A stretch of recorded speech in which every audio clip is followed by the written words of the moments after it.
Yani bizim çaprazlarımız arkadaşlar. Bir yere gitsek böyle kaldırma olsa Arkadaşlar şöyle çaprazdan gözükecek kadar geçin. Aldı. Aldık abi. Değerli basın mensupları hoş geldiniz, sefalar getirdiniz. Batman Sivil Toplum Kuruluşları basın açıklaması. Külliye, cami, taziye evi, Kur'an kursu ve kütüphane gibi temel sosyal ve dini yapılar bütünüdür. Bu yapılar bütünü İslam'ın manevi, eğitimsel ve sosyal hizmetlerini bir arada sunmak amacıyla inşa edilmiş ve bir bütün olarak manevi bir kimlik kazanmıştır. İlimizin önemli bir değeri ve simgesi haline gelmiş olan Necat Nasıroğlu Külliyesi de bünyesinde cami, Kur'an kursu, kütüphane ve taziye evi gibi birbirinden ayrılmaz manevi ve sosyal fonksiyonları barındıran toplumumuzun dini ve ahlaki hayatının merkezi olarak konumlanmış bir yapıdır. Bu yerleşkeler inşa edildikleri andan itibaren Allah'a ibadet, manevi eğitim ve sosyal dayanışma amacı taşımaktadır.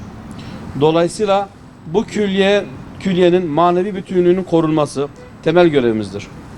Bu bağlamda külliye ilişkisi içerisinde gayri İslami nitelik taşıdığı değerlendirilen konser ve benzeri etkinliklerin düzenlenmesi Batman'ın hassasiyet sahibi sivil toplum kuruluşları, kanaat önderleri, alimler, müderrisler ve halkımız tarafından asla uygun görülmemektedir. Bu tür etkinlikler mekanların temel felsefesiyle ve taşıdığı manevi atmosferle çatışmaktadır.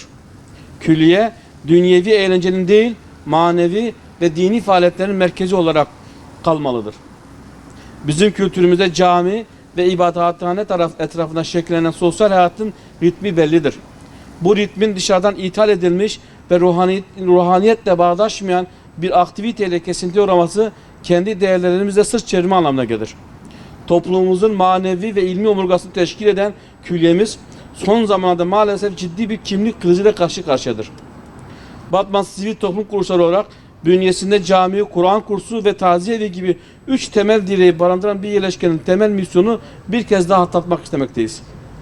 Bu alanlarda İslami ahlak ve estetikle bağdaşmayan, ruhu dağıtan ve ibadet huzurunu bozan gayri İslami nitelikteki konserlere müsaade etmenin, manevi atmosferini zedeleyecek etkinliklere ev sahipliği yapmanın sadece bir yönetim zafiyeti değil, aynı zamanda manevi hassasiyetleri yüksek olan halkımıza karşı işlenmiş bir vefasızlık olarak görmekteyiz. Bu çerçevede bizler sorumluluk bilinciyle yetkililerce külliyemizin vasfına uygun bir şekilde kullanımı hususunda tüm diyalog yollarını kullanmaya hassasiyet gösterdik.